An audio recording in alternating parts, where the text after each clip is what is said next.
So good morning, everybody, and good afternoon. This session marks the first webinar in the SAMS Global Webinar Series for 2026. Essentially a webinar series created specifically to support and provide insight for international student recruitment agencies and other key stakeholders in the sector. Essentially, the aim of this series is to focus on themes that matter to agencies, universities, and regional recruitment officers, exploring how expectations across the sector are evolving and provide practical insights that help agents work confidently and successfully with university partners and the wider sector. But before we get going, just as a setup for this webinar, we've already faced a hurdle in terms of people getting access in, so hopefully more will be arriving shortly, with my colleague Sham in the background admitting them into this session here. You are muted on entry by default, I believe. So that's nothing personal. It's just that we don't have any noise interruption coming from people's offices or where you're working from or traveling from today. This is an hour session, although we are a bit behind, so it might just go over that closing 10:30 mark UK time. So if we do go over, we do apologize. It's just probably because of the slight lateness of the start of this session. But at the same time, I am very mindful that one of my colleagues on the panel today does need to catch a flight as well. So don't want to delay things too much here today. Like I've already said, the webinar is recorded, so please be mindful of that. We'll have this shared as a link at some point later on one of our channels. The chat is open. Please be active. My colleague Sham is in the background there hosting on the chat. So please say hello, introduce yourself. There might be some polls later on that go out, which would be anonymous if we can get the chance to post any polls in the chat area. But please do ask questions throughout. I'm going to be posting some key questions to the panel here today on this key topic. And if you want to join in that discussion, if there's a real key point you want to put across to the panel and the wider audience here today, just post that question in the chat. Also as well, we'll try and aim to have about 10 minutes towards the end for a general audience discussion and chat any questions you've got based upon some of the topic areas which we've covered here today. So we'll make sure we have that ready for you. Hopefully we've got more people coming in shortly, and that will hopefully be happening in a minute. So again, if we see more people coming, we apologize. That's our fault because of the late start and access to the system here today. But again, my colleague will be looking after that. So just to get on today's session, again, I'm conscious of the time. The title of this first session we're delivering is called The Evolving Compliance Landscape for International Recruitment. So we're starting off with a big one on our first series of 2026 webinars. And these webinars are going to be supported by different universities at each session and ICEF as well, which is really, really great news. So again, the title of the session is The Evolving Compliance Landscape for International Recruitment. And I just quickly want to provide context to this topic before introducing our very special panel guests. So it's important to note that across the sector, we're seeing an increased regulatory attention alongside a growing focus on agent quality, partnership oversight, and good record keeping. Universities are being asked to demonstrate more clearly than before how international recruitment activity is supported and managed, and this naturally shapes how universities and agents work together.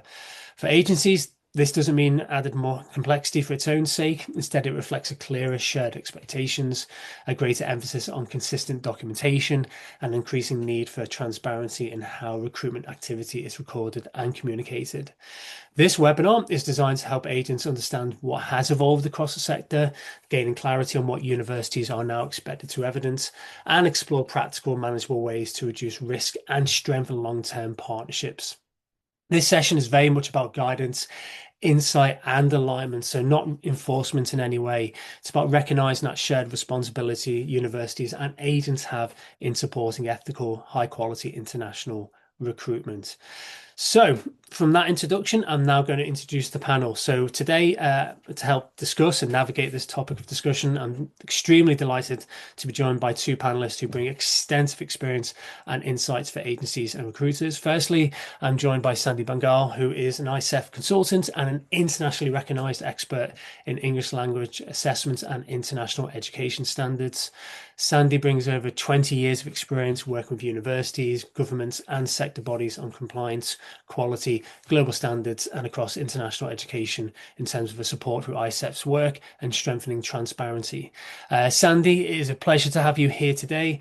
Would you like to say a quick hello, Sandy, to everybody here today, if you don't mind? Thank you very much and welcome everybody. I don't know about an expert. I'm trying to manage everyone's expectations. Delighted to join and support this much needed initiative.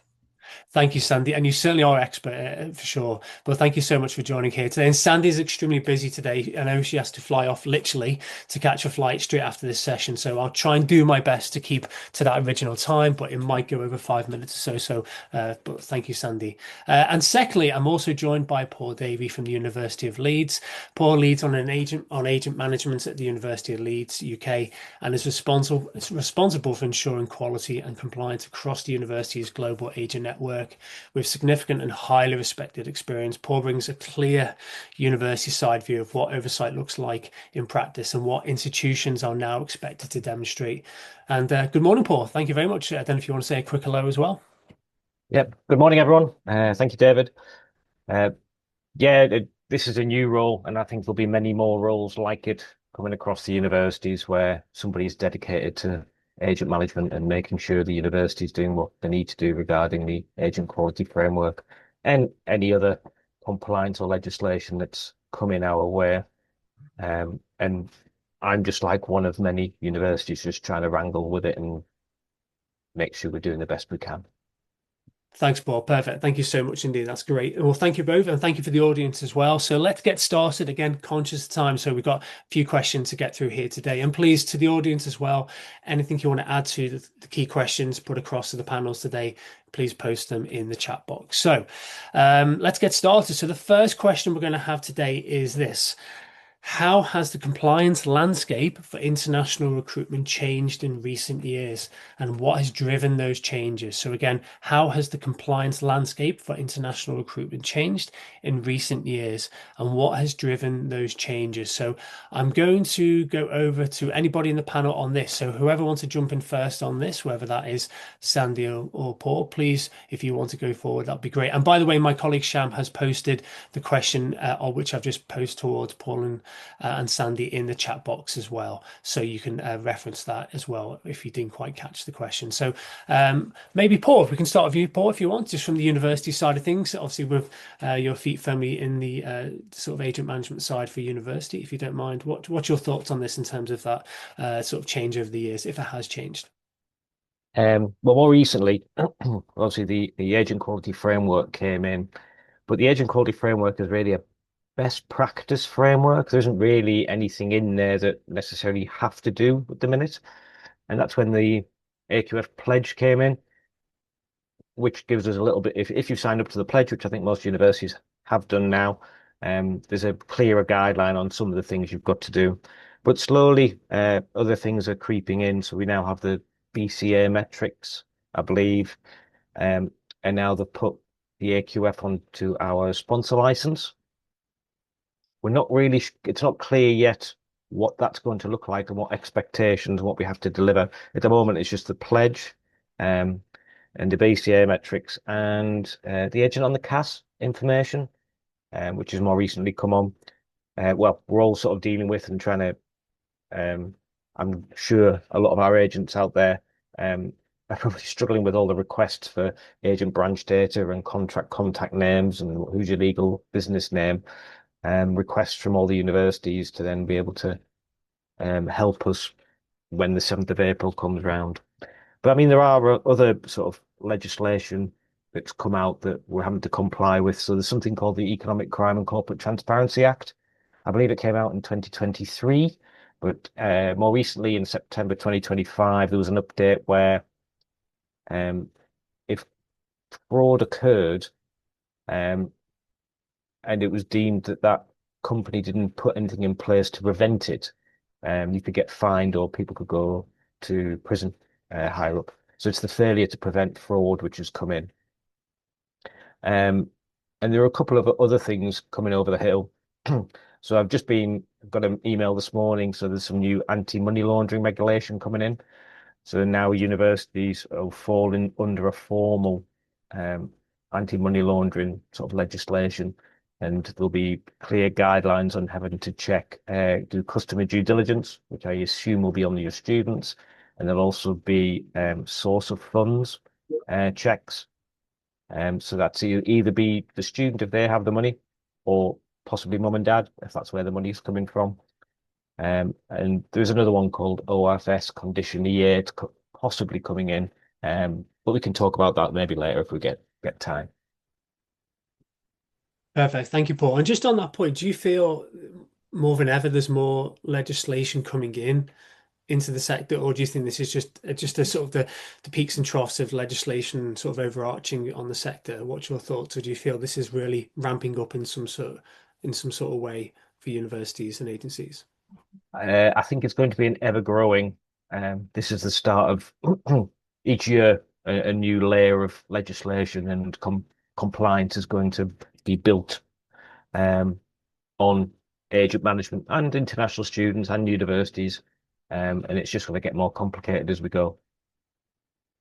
So your job's going to get even busier, isn't it? I guess in some sense, in terms of adding all this into your daily remit. Okay, that's really interesting. Thank you, Sandy. What's your initial thoughts on this particular question? Thank you. Yeah, thank you for the question. I've seen quite an increase in regulation over the coming years and months, just from being like a bit of background noise now to a real, I'd say, defining feature of international recruitment. As Paul mentioned, we're seeing, and we're going to continue to see, higher performance thresholds, tighter visa rules, and a lot more scrutiny in terms of who recruits students and how. Part of the question was also what's kind of driven this, and I guess the drivers are quite clear. It's somebody also put it in the chat. It's an element of migration politics, fraud, which is a huge challenge, whether you're an agent or a university. And then you've got the media scrutiny, which also doesn't particularly help. I also think it's important to often pause and think about the applicant and the whole kind of student protection angle, because for me personally, this isn't just about universities staying legal. It's also about protecting those students that ultimately are taking out multiple loans to come and study abroad. And when promises that have been made to them fail, in terms of the wrong course, advice being given, poor support, visa issues, kind of things that are beyond their control. And then they're left in debt and possibly no degree. So I think what also comes to mind is ethical internationalization. So it's moving from just about quantity to quality, and we've seen a global kind of domino effect as well. So there's no destination, correct me if I'm wrong, that's immune. It's affecting everyone, but it's also an opportunity now, more than ever before, for that relationship between the agent and the university, the recruitment relationship, to be less transactional and more strategic. Thank you, Sandy. I think that's a really pertinent point you mentioned. I think we sometimes lose the essence and what we're here for, and that's for students, isn't it? We're bridging them to a whole new life and providing education to them. So I think they should be at the heart of this in terms of making sure, as you say, whether it's ethical practice and providing the best quality service we can. That's absolutely key, and 100% agree. Just on what we just talked about so far, and speaking to various colleagues in the sector, do you feel there's a slight shift now away from more policy-based compliance to more evidence-based compliance, would you say? Yes, of course, policies are there and they're growing, and they're coming, not so much thick and fast, but would you say there's a lot more evidence-based now than ever? Paul or Sandy, over to you. Anybody on this one? Thank you. Okay, I'll. Thanks, so I've, and that's a really important word, evidence, because to be successful in terms of navigating this space, you've got to have that evidence. Last week, I hosted a webinar with, I would say, two powerhouse agencies that have like 75 years of experience. And we really dissected how agent universities relationships have shifted from recruitment transactions to strategic. And part of that is also looking at what are now the evidence requirements. Okay, has the sector moved along with the requirements? Historically, a signed contract and a handshake was sufficient, and now that time has gone. So I was thinking also about like a bullet list in terms of what agent partners would want to think about in terms of the university's asks, and things that came to mind were really why are universities demanding forensic level proof?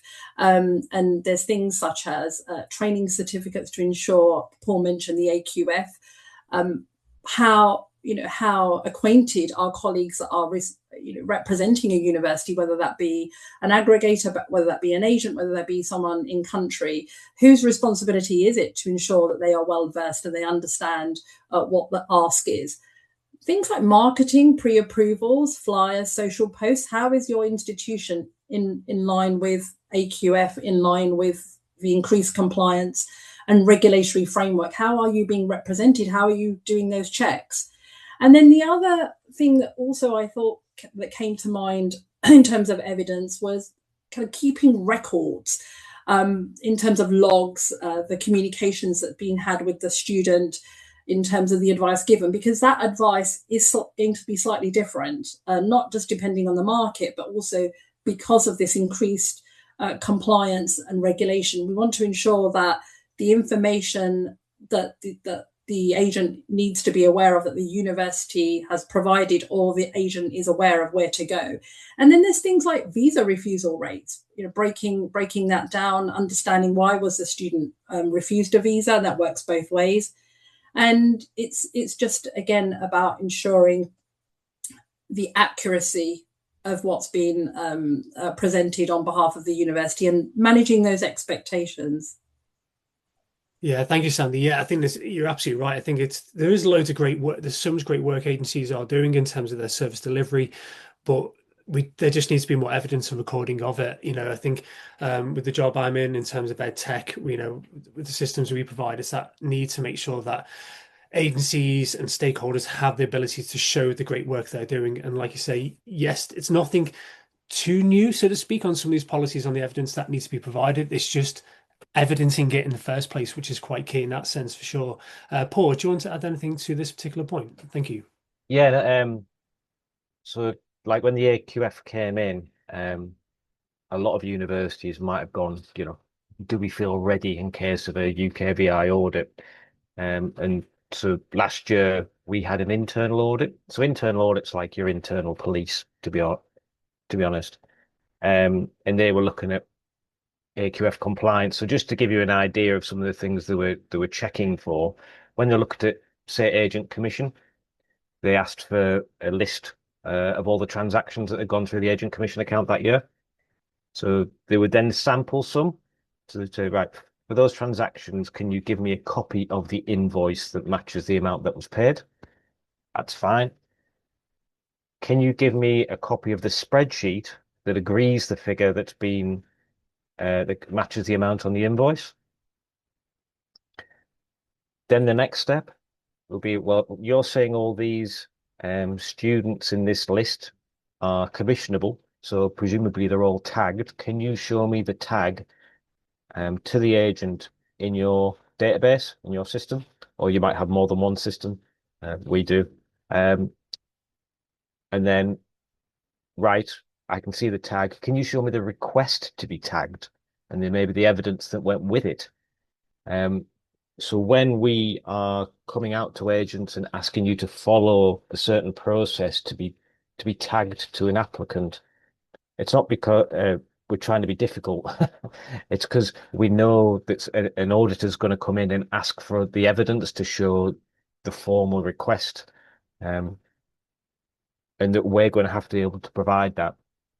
If you then moved away from agent commission, you looked at training. We knew we did lots of training. We'll do, whether it's one-to-one training with an international officer, maybe based in when they come out and visit in country, or we'll do some webinars like this. So if I did a webinar, I could probably tell them who registered. I could probably tell them who attended. Although sometimes when they attend, maybe one of your colleagues will register and then we'll share the login. So I'll get 5 people with the same name appearing on the screen. So I don't actually know who attended. But then it's very difficult to know who's accessed the recording.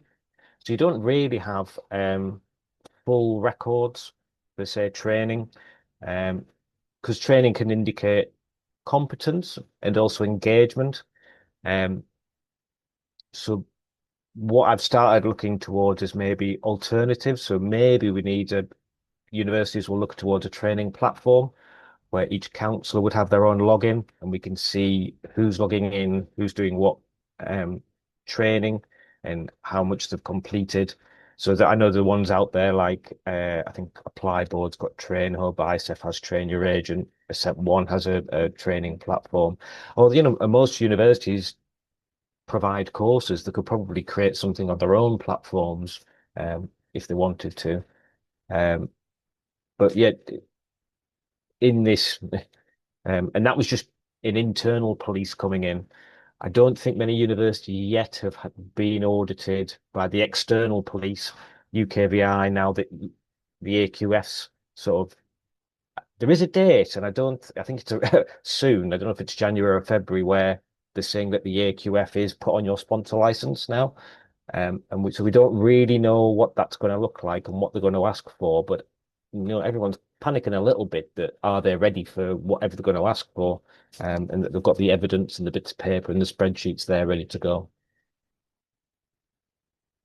That's a really interesting point. Thanks, Paul, on that. Sandy, I know you just unmuted, so I don't know if you want to add. No, I was just going to say, yeah, I for those colleagues that are representing agencies, the question for you, I would say, in line with what Paul's just said, is not why does the university need it? I think the AQF has been spoken about so much. Everybody in that space should be quite well versed on that. But to be supportive and think about how quickly can you deliver what the university needs, because that will help your university partner and yourselves, because there is a lot of responsibility for that information that sits with the agent. Absolutely. And I think there's a good question here as well. And I'm just kind of trying to keep several eyes on different parts of this discussion here. In terms of evidence, there's a great question here from Pete Yet, and good morning, Pete. Says here, a significant piece of evidence needed for universities will now be the sub-agent lists from their B2B agents and all office locations for the B2Cs too, given cash changes with the contracting agents to be named. That's an interesting point on that. I don't know if you, Paul or Sandy, want to add anything to that. Yeah, thank you. I was going to say, I think you were going to ask us in this conversation about risks, and I was thinking of speaking about that then, but happy to speak about that now. Yeah, let's go for it. Yeah, absolutely. I think, yeah, just to appease the audience in that sense, yeah, we were going to touch on this point later on, but yeah, absolutely go for it, please. So in terms of one of the biggest risks in agent networks is really very much in line with what Peter's just asked. And it's what, the compliance cracks, what's hiding in agent networks. And it's often a cluster at the networks, the places that universities can't see, and agents aren't often aware, which is this whole master sub-agent. So I was thinking about this, kind of the 5 that come to mind is the unregulated kind of pop-up agents. And we've all seen it, and I'm not suggesting that the colleagues that are on this line are doing this, but there is that big promise of 100% visa success, and the visas don't come in, they vanish. Then you've got those invisible sub-agents, referral chains and ownership structures, which no one knows about. And what essentially that does is it hides serial bad actors who then rebrand overnight under a different ownership. And then you've got the whole aggregator dilution. You've got platforms that can bypass direct university oversight. It's huge volume, but zero visibility.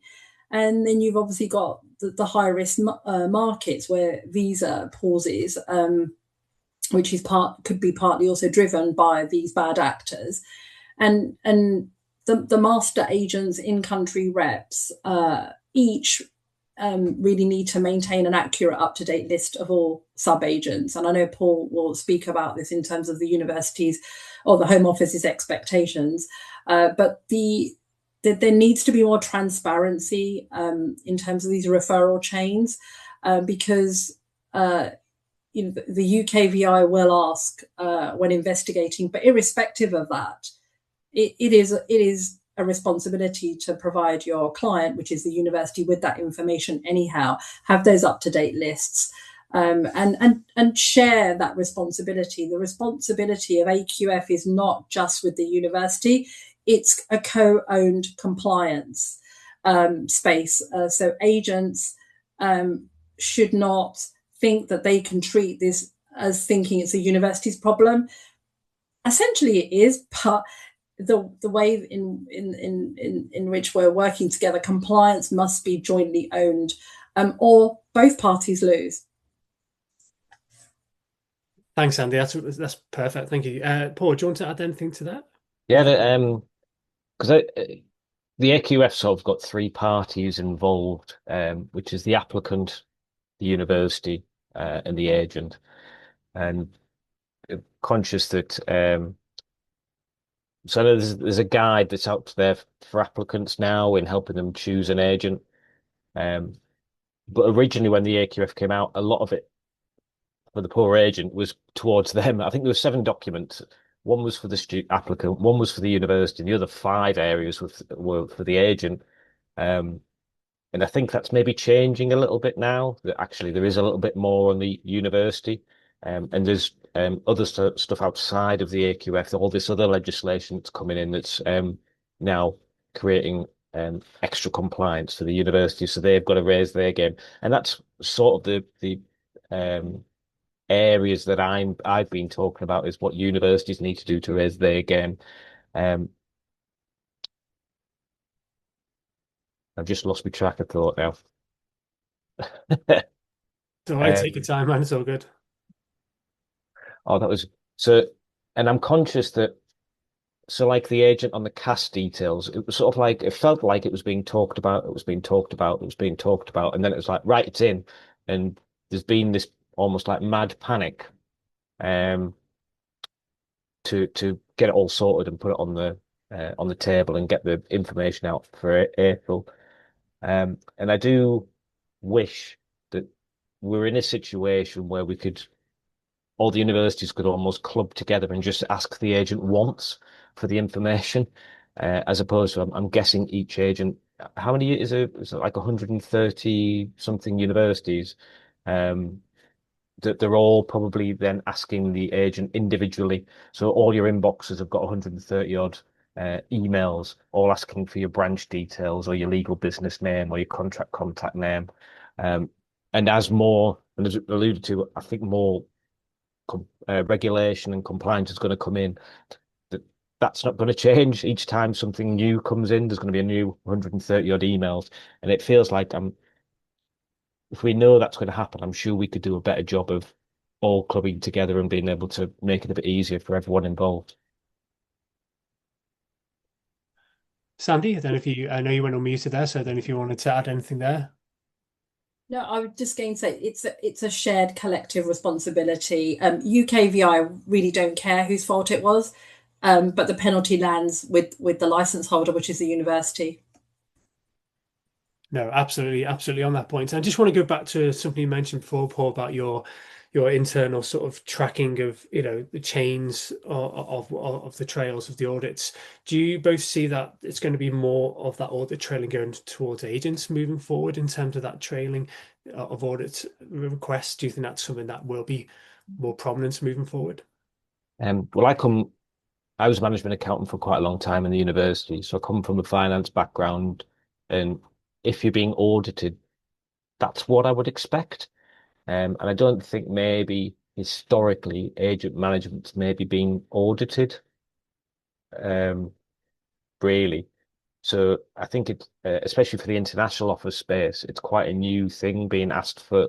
So then it's quite a big step in, almost like a change in the culture, that to have to now provide evidence, to have everything in order, to keep up-to-date records, to maintain databases. So like I was looking at the boiler has an AQF pledge like checklist to help universities know they've done everything they need to do on the pledge. And there's been a couple of updates And so one is like, do you have a complaint process? So I think most universities have on their international web page will have put an email address on that applicants can email to complain about their any contracted agents if they're having difficulty with. But there's also now a new requirement to keep those complaints in a easily accessible place. So in case an ombudsman comes in, they can easily access them and have a look at them. And I don't think that's been maybe talked about or shared. So this idea now of having, because I would have said in international office we'll have the records somewhere, but it'll be, might not be all in one place ready for an audit. So it might be the same with contracts. Contracts could be kept by the international officers. They might not all be in one place to make it easily accessible. So whenever an audit comes in, everyone's sort of like scrambling around trying to find documents and emails where if you anticipate an audit coming in and got a good idea what they're going to ask for, you can have all that work already in place and ready to go. So there's none of this mad panic. Yeah, that's a good point. Yeah, I think, with experience of by the way, if the audience say that my background was in student recruitment for a good number of years in the UK market, and yeah, those audit experiences, I remember it is a bit of a panic free fall, isn't it? Right, okay, let's get everything in, together, ready for the date. But I think that's a good point in terms of just being in a position that if you're pre-ready, just as an ongoing process of having everything, all your ducks in order, so to speak, in terms of to evidence the great work that you are doing and your due diligence. But we can maybe touch upon that later in terms of potential systems you might use to help support that notion. But yeah, we can touch upon that later on in the discussion. I just want to move on to another question, guys, if you don't mind.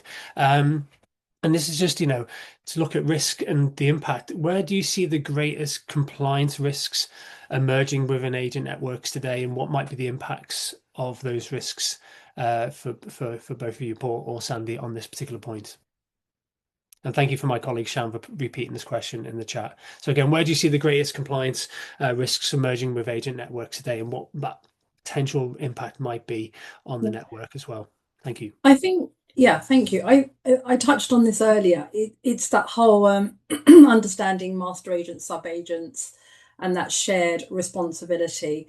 There's too many relationships at the moment that lack co-owned compliance, and I've heard this myself, that some agent partners do treat it like it's a university problem. Going back to that whole shift in the manner in which universities are working with their agents, it's not transactional, it's strategic, or it should certainly be leaning towards more strategic. And the kind of the aggregators, the agents, it's just one poorly controlled relationship can really undo so many years of compliance work. And that's where I think the biggest challenge is understanding who's recruiting the student, essentially, what's their background, and having all the documentation ready, because one rogue agent is a university's potential kind of loss of license or action plan. No, thanks, Andy. Thank you. Paul, what's your thoughts on this? Thank you. No, I agree that I think the centre bit of the AQF, this triangle of the applicant, the university, and the agent, is transparency. And obviously having the sub-agent knowing which actual agent is counselling the applicant brings transparency around the whole situation. And I think that's what the government's sort of trying to dig at with putting the agent on the CAS information. But in terms, for me, what I see in agent management in the university, the big thing at the minute is fraud. So a lot of this compliance is around fraud. So the Economic Crime and Corporate Transparency Act is failure to prevent fraud. The new bits of legislation I mentioned coming in is anti-money laundering and fraud. We have a group, and I was in so a lot of fraud. People think about money, but there's also fraud around. So we get fraudulent applications, people producing fraudulent documents, whether it's academic transcripts or passports, and actually, Sandy was in a webinar with a couple of Indian agents last week, and they were saying, "Oh, a really good system to use to verify documents in India is DigiLocker.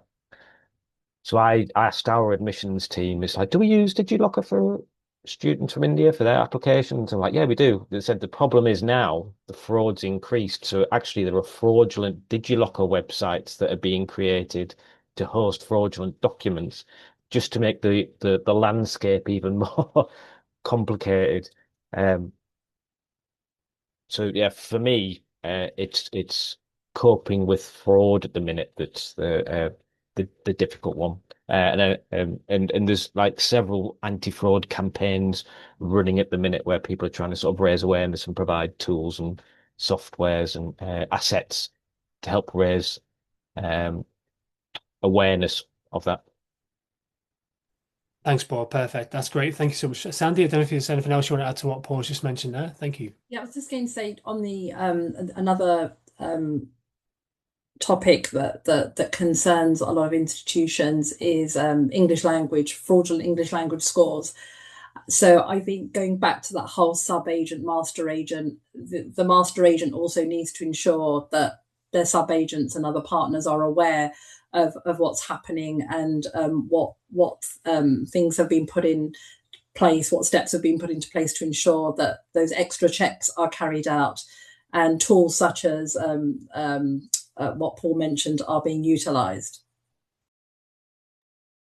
Thank you, Sandy. Yeah, I think on that point as well, just to throw to another question, and this is to provide some guidance to some of the audience here today. How can agents then actively reduce potential institutional risk through consistent documentation and record keeping? So again, this might be going back to you, Paul. Again, how can agents actively reduce institutional risk through consistent documentation and record keeping? Is that through what you've mentioned before already of just having a daily record of it in what you're doing already, or adding new systems to the fore? How can they approach this in terms of reducing that potential institutional risk? Thank you. I think the big thing, the big question I have at the minute is, and I'd love to ask some sort of legal people, is around fraud, but how we best evidence when an agent is counselling an applicant. So when you send through your request to be tagged to an applicant, that we are now going to give you access possibly to applicant. So let's say the applicant already exists on the system, and then we're now giving you access. In GDPR, we're now giving you access to applicant data, which maybe you didn't have before.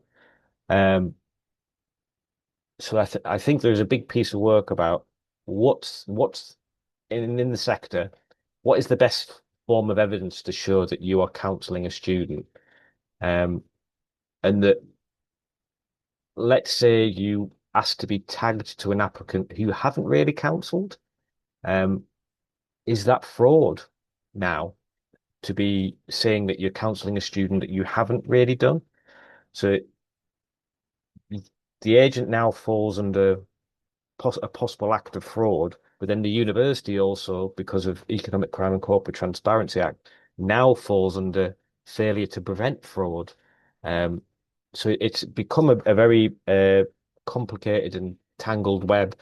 And I think it is going to be, it's a very significant piece now about how do we best evidence when an agent can demonstrate that they're actually counselling an applicant. And I think that's going to be a bit of a conversation over this year. And we'd love the input from the agents as to, because I know I think it's less face to face now, and it might be more online or over email or WhatsApp groups or WeChats. There's like different so many different platforms. Is agree what's easy for everyone and the best way of demonstrating that. Thanks, Paul. That's really useful. I think you're absolutely right in the sense of agreements within the sector of what, because there's so many platforms now, there's so many channels of communication that going on with the initial consultations and the ongoing support on that student journey. So maybe there could be a general agreement amongst the stakeholders in the sector of what would be the key channels to put down as evidence. But that's really, thanks, Paul. It's really interesting. Sandy, do you want to add anything to this particular question? Yeah. Thank you. Sure. I just wanted to also take a moment to also kind of reiterate that the universities are not just wishing to hand off these policy changes such as AQF and walk away. They will continue to verify agents' understanding through training, like Paul mentioned. So again, it's that kind of investment in terms of what you put in and what you get out. So the kind of 5 things I think that could possibly help agents reduce the institutional risk, I guess, and I've touched on one of these earlier, is those kind of templates, the counselling session, capturing the information like Paul just mentioned, logging it, that what you discussed with student X and then student Y on date Z. Then the whole CRM transparency, universities being able to have access to those documents, those refusals, no more kind of email chains.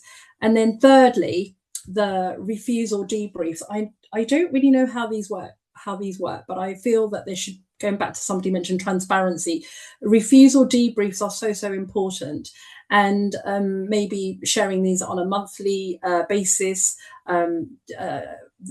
saying, we had X number of visa refusals. This was due to fraud in English language test issues. This is the solution.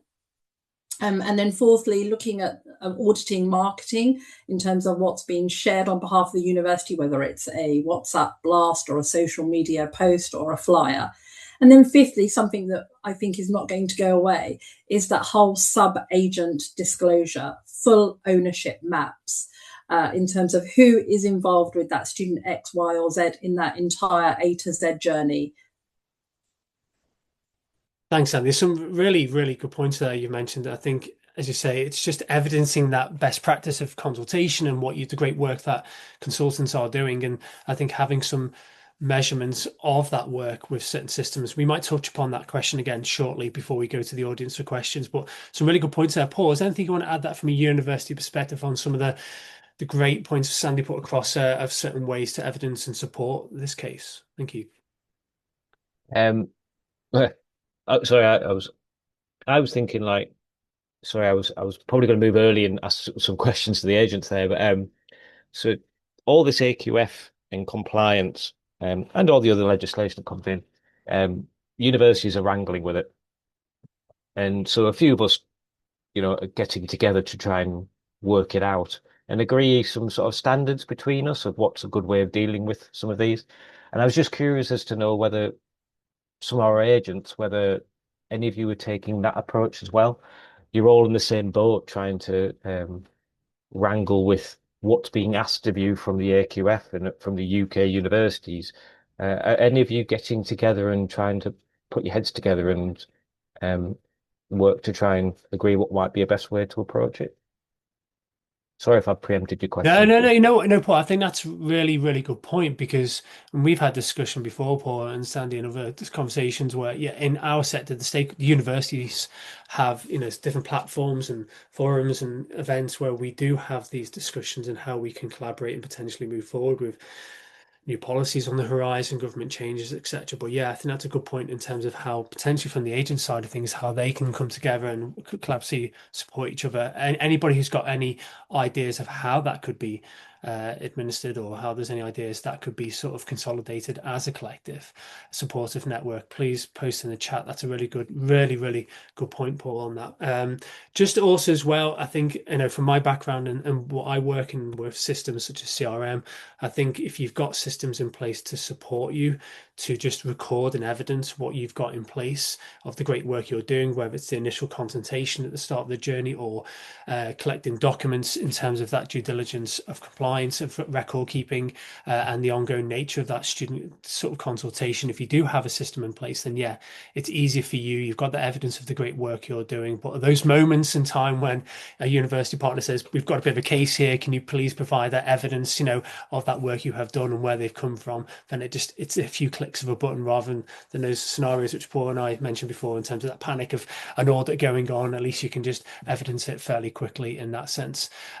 Just to do one final question question to you both, Paul and Sandy. I'm very conscious of the time, and I'm very conscious of you, Sandy, in particular, because you've got to catch a flight in a little while because you're traveling. Just one on this point before I go to the audience for final questions is just looking ahead, what do you believe universities will expect from agent partners over the next 2 to 3 years? I know we've already touched upon some of our aspects in terms of that potential due diligence and sort of providing potential evidence or just the oversight of the work they're doing. But is there anything you might see or see coming from the changes in the sector that will be expected from agent partners to universities at all? Yeah, if anybody wants to throw in, I know I've got Paul thinking there. Sorry to throw this one at you, but just anything you might want to just add to this one. Thank you. And thanks, Sham, for sharing the question. Well, yeah, my hope is that so I mentioned all the UK universities are all bombarding each of our agents with the same question, and you're all having to send out the responses to the 130 odd emails you get. So my hope would be that there would be a few central systems that you could update. Um, so like when we're asking for your branch addresses, um, there might be two or three systems providers out there that you use, and you only have to go into two or three and update those. So it'd be, I think, rather than having to use spreadsheets and respond in emails to all your agents at universities over email, I would hope there'll be like, well, there might be a few more, let's say 5 different systems out there that are trying to like pool and pull all the information together. And so what you will move away from is this response via email on a spreadsheet to updating a few systems. So it will be like then keeping your addresses up to date, keeping lists of all your branches up to date, keeping lists of all your staff and their emails up to date. So I think as we move towards a system where, every university will have an agent portal. So they'll want to give it access to all your counselors. So they'll need to know the emails, but they need to know who's working for who.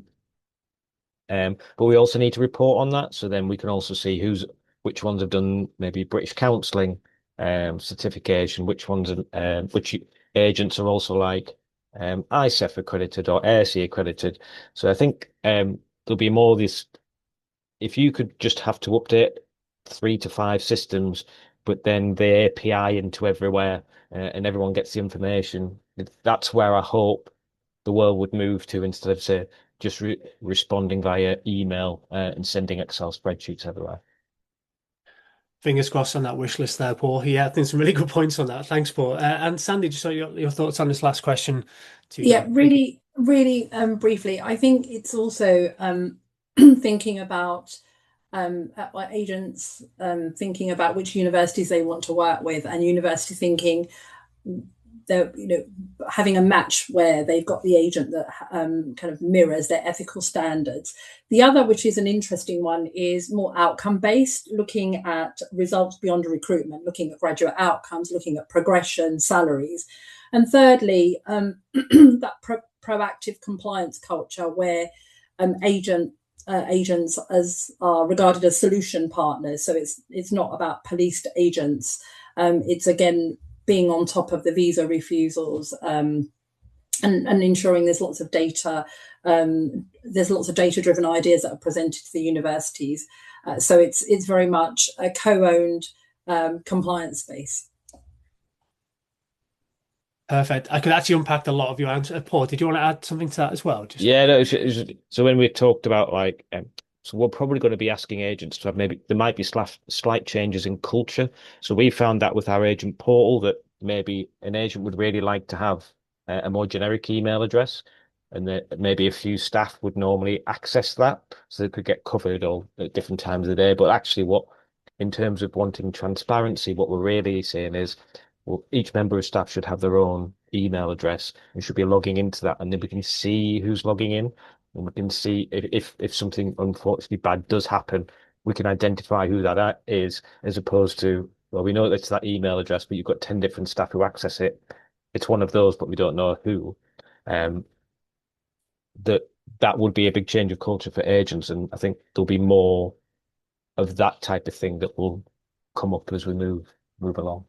No, that's a good point. And actually, I think Gianni's Young has just mentioned there about a full detailed CRM, robust screening, monitoring, and logging. It's a bit like I work with a CRM and with our company and what we sell, but I think it's that having a system or systems where you have that individual login and there's a tracking record of the work that has been done or not been done or what cases come up. I think that's a really, really good point. Thank you, Paul, there. And Sandy. I think there's a lot to unpack on your answers there, and we could spend another hour on those potential options, but. I think for now, just to try and close things up, we are going to go 5 minutes or over this session because we did start slightly later than planned. So, Sandy, again, I'll do my best to close this up as quickly as possibly can so you don't miss your flight.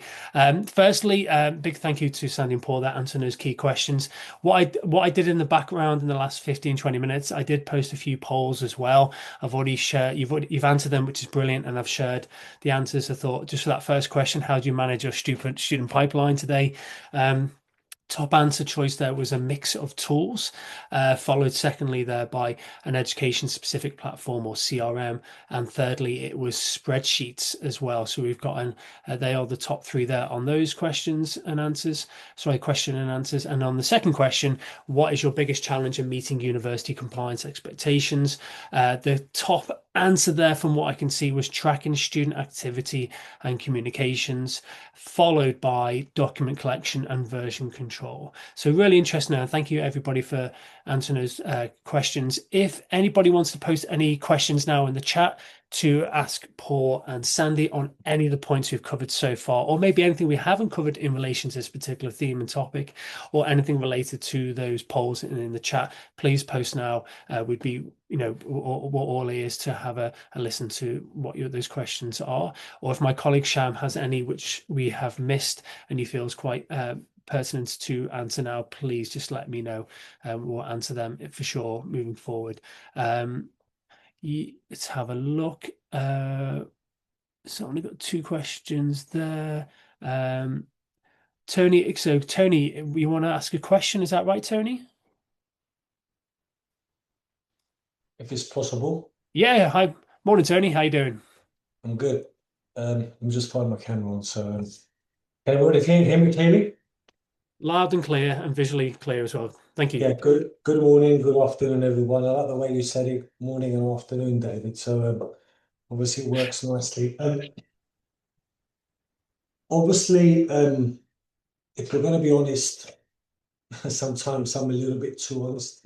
The majority of these issues have obviously come up obviously due to political decisions, but at the same time, obviously bad practices by agencies and potentially some university staff across the sector, because nobody can take away everybody's actions. At the end of the day, everybody has some part of responsibility. My personal experience, my personal opinion, of course. At the same time, I think there's been a misinterpretation of how networks work. And I don't think there's any UK university or any university worldwide that's into student recruitment that doesn't use some sort of network. Now, in some cases, they're called sub-agents, others call them something else. And yes, it's obviously not practically possible in the majority of cases, if not all, to track all the actions and all the practices of everyone's network, whether this is an agency, whether this is a university, or whatever you would call it. Something that those people making the decision is sitting behind an office, to be honest, is the time consumption that is required, but not just agencies, but the universities as well. It's one thing saying we need an audit.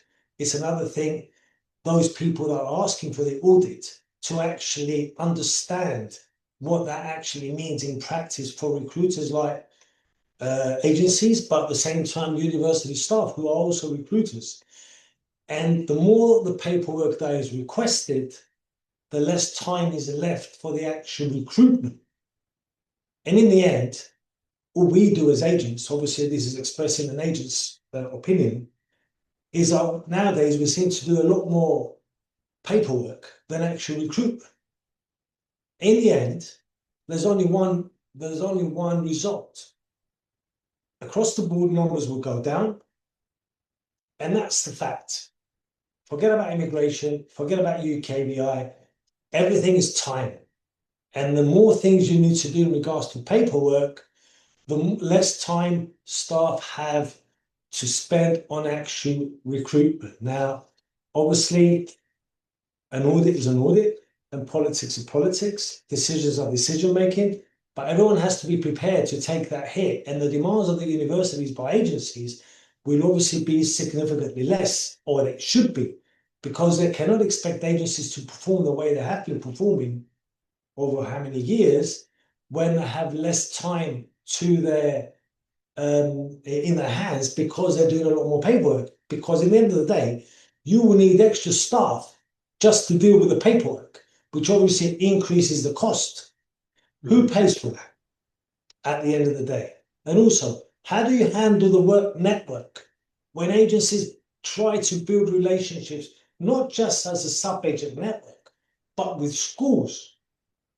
Schools, let's take, for example, I know I'm dragging on a little bit, but I think this is very important. Let's take markets where undergraduate applications and students are bigger than postgraduate. Let's leave aside the Nigerias and the Pakistans and certain countries where postgraduate study is higher. Let's go to those that are actually undergraduate, and the majority of schools actually submit UCAS applications, where students are entitled to apply to 5 universities and not 1 or 2 after being guided by an agency or a council or whatever.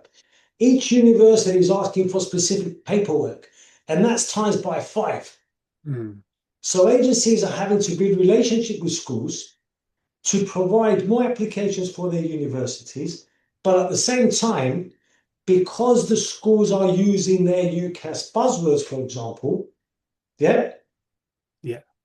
Sorry, Tony. No, there's some really good points. There's a lot we could. I think as you brought up some many key points there. I'm just conscious of the other questions which we could chat about here. And I think there is that hard work going on by agents and the complexity of those what relationships you're building and the networks. I think in some case when there is new policies that are being evolved, I think sometimes we forget we need to have agencies involvement in it as well and get those policymakers to potentially understand the work that is going on and the network involved. I don't know if Paul or Sandy want to add anything to anything which Tony has brought up here. Please, if you want to respond, that'd be perfect. Thanks. By the way, Tony, thank you very much for the insight and question. That's really useful. Thank you. I think, like Tony's saying, universities are facing the same thing. So, like I mentioned, all this fraud and anti-fraud legislation that's coming in. All of a sudden, you need, well, this is a brand new thing. Who's going to do it? So you need then more staff to then go and do the checks. You then need to find which tool's going to do it. So, now, so there's a big thing in that legislation I mentioned about knowing your source of funds. So universities have started when an applicant is coming, especially from a high-risk country, they might do something called screenings. So they might check for financial sanctions, they might check for PEPs, they might check for adverse media and things like that. That this is a brand new thing they've had to do. We have to learn, we have to cover, so we're in the same boat that as compliance increases, it takes more and more of your resource, and you do less and less of the recruiting and more the paperwork. I suppose you see it across a lot of other professions, like I think, is it the police talk about as well, being less out on the beat and just filling in paperwork the whole time. And that's where maybe I think having a central database or a few central systems, so you're not having to do it 130 odd times, and you can just do it maybe 3 or 5. Once would be nice, but I think maybe that's where we'd have to go. But I did notice actually somebody popped a message on that there's quite a lot we could talk about, and actually getting face to face and talking all day about this might be a very good idea. and I'll leave that with David to organise. No, it's a really good point, and I think this is why we wanted to. And thanks very much for your question, Tony. We'll go to a couple more questions before we close, but I think if you I do didn't actually finish, but I think if I keep talking, we'll end up being here all day. So No, cheers, Tony. Thanks very much. But just to finish on what you've mentioned, I think this is why one of the key reasons we wanted to set up these webinars was to have this ability to get insights from consultancies in the sector and how it can be certainly more collaborative in terms of responses to policy changes, but also new policies that might come in the future and how we can sort of, support each other. But no, thank you so much, Tony. Just a couple more questions. I know, just going to the chat now, Afsana from UK Bright Education. Good morning. You've asked a question, which is a good one. Word of mouth is the most powerful marketing tool. However, do incentivized referrals create compliance risks? Sandy and Paul, I know we're going to do 5 more minutes maximum. And again, Sandy does need to catch a flight, but just on this particular question here from Afsana, word of mouth is the most powerful marketing tool. However, do incentivized referrals create compliance risks? Thank you. If anybody can provide any thoughts on this, it's a big one. I think just simply it's great to have that model in place, so long as there is full transparency and understanding of the AQF and what's expected, because again, the university has obligations to ensure that that's been followed through. Thank you, Sandy. Paul? So if it's incentivized referrals, if we're talking commission, really, it's hard one because obviously that's the business model. That's how we find the fund agents, but it can drive different behavior than necessarily one. So there's the battle with the ethical recruitment part. It's like if we return back to it being where's the best place for the student, the applicant to go, and then but versus maybe where you get the best commission from. It could still be a good university and still the applicant can still have a good experience and still get a good degree from it. But this now battle for universities to maybe give the most amount of commission to drive the most amount, especially in the current market where we had that big dip. Was it 2 years ago? And everyone's like battling to get their numbers back up. And I know agencies, so especially with the US, if you send your numbers, I think they've gone down the Swanee now that Trump's come in. And I've heard that some agents, especially for them where the US is a big market, are struggling and they've had to lay staff off because they just haven't got the income now coming in. And so they're looking at the other markets they do work in, whether it's the UK or Canada or Australia, and that maybe, really they're asking for more commission to keep their business afloat. And so it is a hard one, this push-pull between where's right for to send the student, but then there's also that to keep the business going and still continue to offer a service to applicants going forward. It's a very difficult thing to deal with. Thanks, Paul. Thank you. It is a difficult one. Yeah, as I say, it's sort of the balance there. Absolutely. Just one final question before we do close up today. Again, I'm conscious of time. This is from Juhane, if I remember rightly. It's they ask who asked one request for the sector. We need to maintain a public block list of clearly, repeatedly fraudulent agents. Otherwise, when one university or master agent blocks a fraudulent agent, they just send their bad applications elsewhere. This is quite a big topic right now of discussion going on to network. Just any final thoughts on this final question from the chat today? Yeah, all I wanted to say was excellent point. And ICEF have many compliance tools, one of which is the due diligence AI. And whilst such bad actors can be identified, really it's the ball is in the university's court to decide what action they are willing to take. But most certainly from the ICEF due diligent AI tool, we can identify such incidences just through the verification checks that we undertake. Perfect, thank you. I'm just going to add Pete, I know Pete Essens on the call. Pete, did you want to? I think this is in relation to this question rather than the previous one, but I don't know if you want to add something here. Please, if you want to unmute yourself, please do. Thank you. And good morning. Hi, good morning. Stanley's got a really good point. It's a very good tool for that ICEF has got. There is one other worrying, just an increasing concern, practice that I've seen on all the contracts that I've had, helping sponsors get to where they need to be, is a reliance on the AI for their pre-CAS interviews. Now, it does a good job in terms of getting through the volume of interviewing students.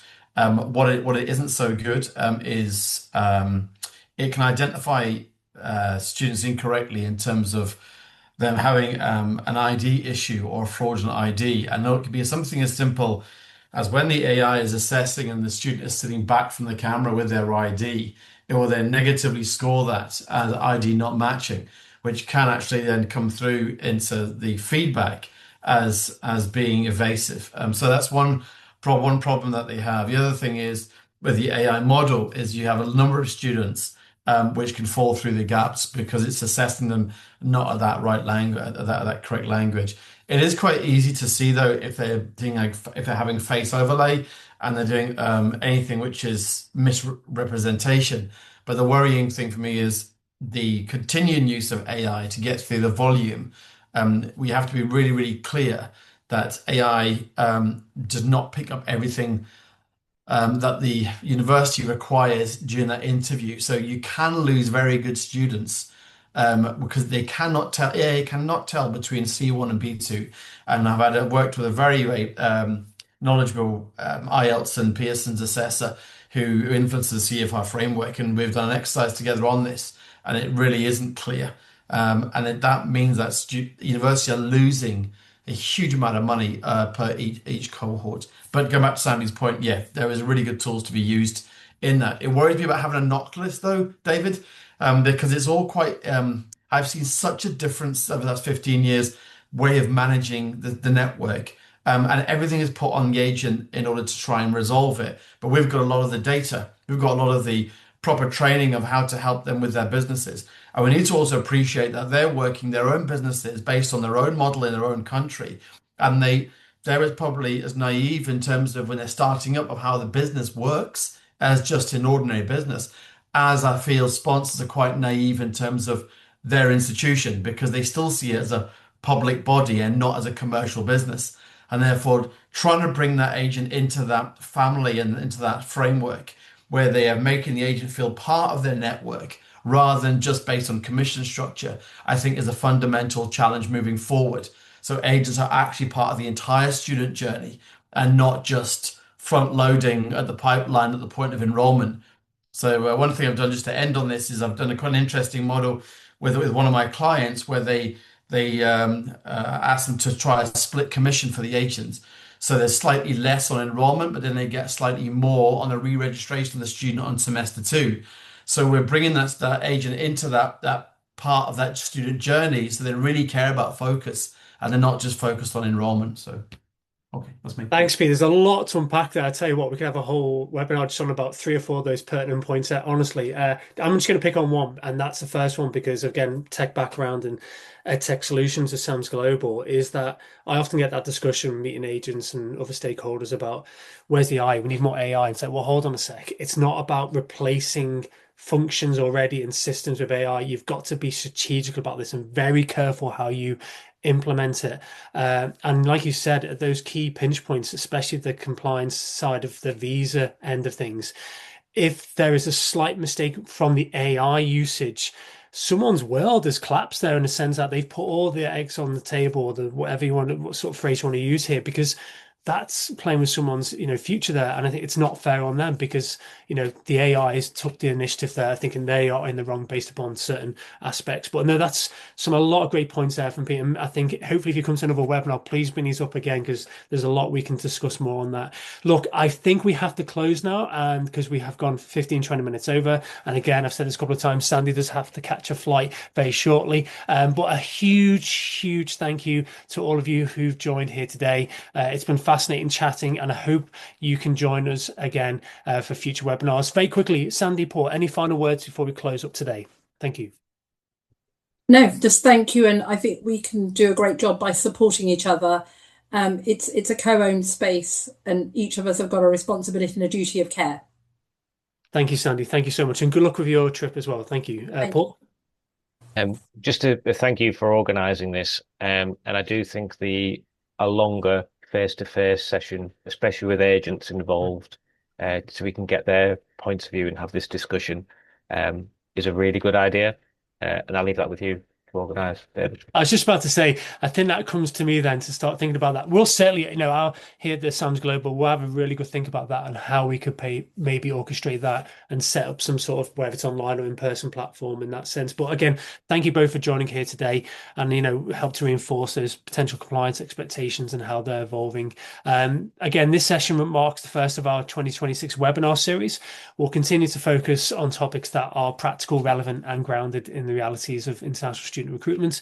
Our next webinar, which should be taking the next month or so, will focus on the student journey consistency topic and exploring how clear processes across student life cycle support quality, compliance, and better outcomes for everyone involved. So please do keep an eye out for further details on the next webinar.